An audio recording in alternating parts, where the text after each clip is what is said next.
Prefix. The aleph at the beginning. Good. Change the prefix to an aleph. What's the problem now? Can you do this? Answer, yes. You're done. You just did it. Oshiv. Looks a little funny. Is that your problem? It just looks funny. You don't like these. No, it's not a dead aleph. It's a live aleph. Nothing under it. Yeah, there's nothing. Well, there's nothing under it, but there's a vowel after it. There's your syllable, right? Consonant, vowel. Consonant, vowel. Remember, the aleph's a consonant. You just don't hear it. All right? All right, all right. You make the call. Write the imperative. Write the imperative.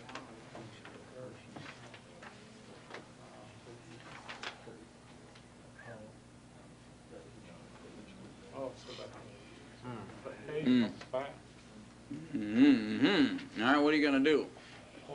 Or there's two ways you could get to this form. One would be to take, like, the imperfect and turn it into an imperative by the rules of the imperfect.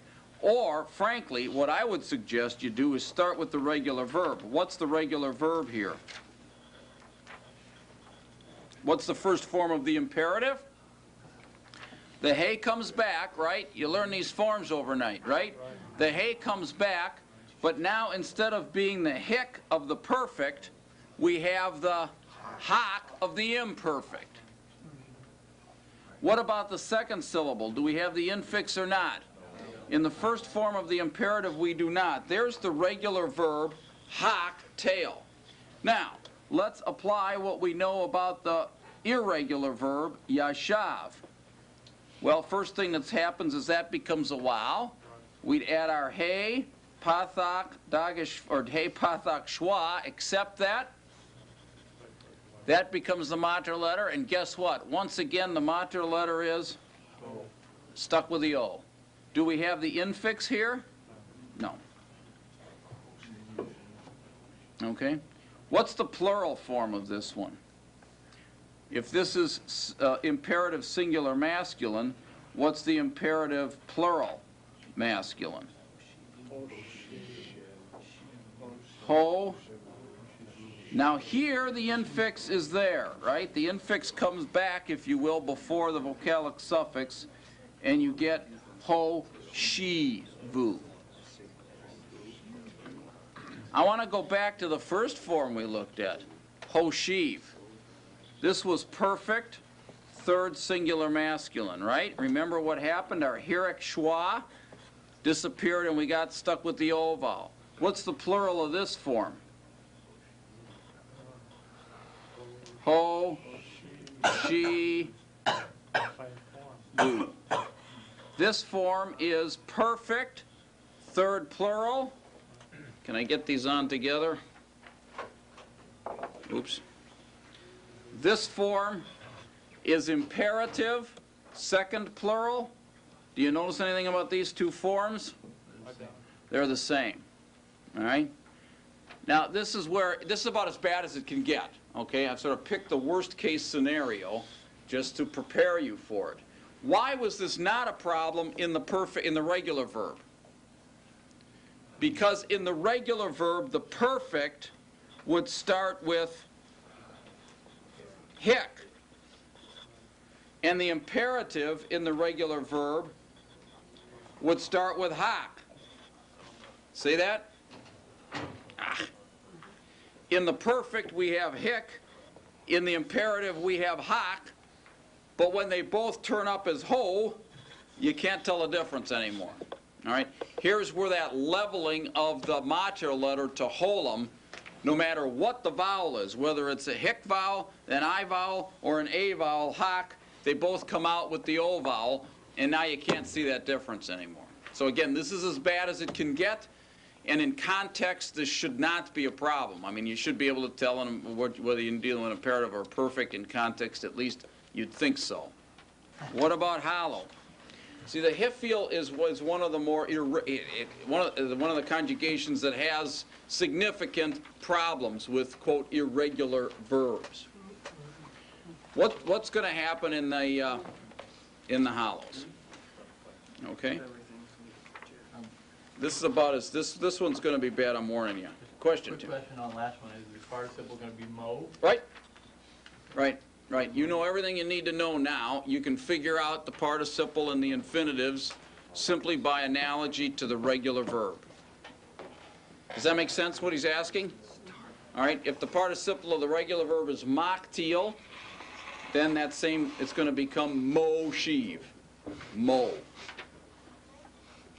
All right, you can kind of work through that. I want to look at the hollows now. Our paradigm for hollows, remember, was kum. Kum, root kum. Now, in the kal, what happened to the hollows? In the kal perfect. In the kal perfect is precisely, this is the first form we learned of the hollows.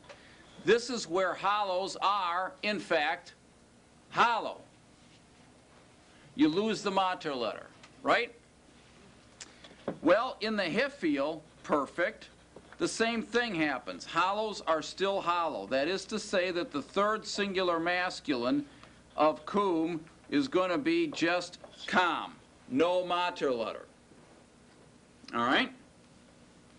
Now, let's make it Hiphil, however. This is just the root now without the mater letter.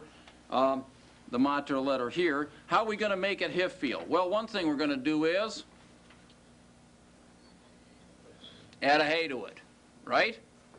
Another thing we're going to do is put the infix in there between the two consonants. There you go. Now it's Hiphil. That wasn't all that hard. The only tricky thing now is what to do with this vowel. What would you like to put there?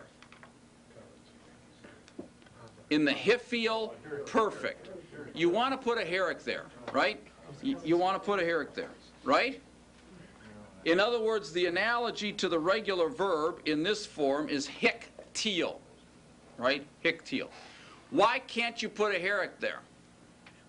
Well, you sort of want to, but what's the problem? It's a short vowel, and do you understand what we're short a consonant here? See? In the regular verb, we had 3 root letters. So we could do this, still have our infix, and we had a consonant here that we could put a schwander. See? We don't have that luxury. This is kind of stuck as an open syllable. Hey, you know what to do.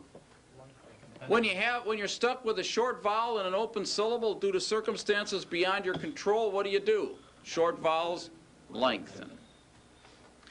And in this sense, in this case, or in most cases, it's going to lengthen within its vowel family.